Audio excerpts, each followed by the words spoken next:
Ce n'est que lorsque la belle-sœur découvrit l'abri derrière la maison de son beau-frère et y révéla une voiture de sport de luxe valant des millions, que les deux comprirent que l'homme le plus pauvre du village était peut-être en réalité un millionnaire caché. Pour découvrir la vérité sur la véritable identité de leur beau-frère, les deux sœurs se rendirent à la cuisine pour le chercher. Au lieu de le trouver, elles tombèrent sur une bouteille de Romanée Conti à 80 000 $.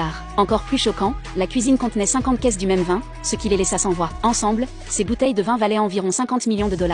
Submergées par l'excitation, elles coururent au jardin pour retrouver leur beau-frère. Là, elles le virent en train de siroter du vin tranquillement, confirmant encore davantage leurs soupçons. Se précipitant vers lui, elles exigèrent des explications. Le beau-frère remarqua leur urgence, pris de panique, poussa sa secrétaire sur une chaise. Il demanda à la secrétaire de prétendre être le PDG d'une entreprise venue acheter des légumes. La belle-sœur ne pouvait pas croire qu'un PDG paierait 1000 $ pour un seul concombre. Elle lui dit d'arrêter de faire semblant et mentionna qu'elles avaient vu la Lamborghini dans l'abri. Le cœur du beau-frère se serra, réalisant que son secret risquait d'être découvert. Comme il n'avait nulle part où garer sa voiture de sport, il l'avait recouverte d'herbe, mais les sœurs l'avaient trouvée. Pour ne pas révéler qu'il était un PDG milliardaire, il affirma que s'il pouvait se permettre une voiture de sport, il ne ferait pas de l'agriculture. Malgré ces paroles, les sœurs étaient convaincues que leur beau-frère était secrètement riche. Plus tard, elles amenèrent leur sœur, sa femme, à l'abri pour lui prouver. Leur sœur se mit à rire, refusant de croire que son mari était un millionnaire caché. Les sœurs soulevèrent la bâche de l'abri devant elle, mais à leur grande surprise, la Lamborghini avait disparu. Plus tôt, sur le chemin du retour, le beau-frère avait fait semblant de refaire son lacet tout en appelant secrètement sa secrétaire pour qu'elle déplace la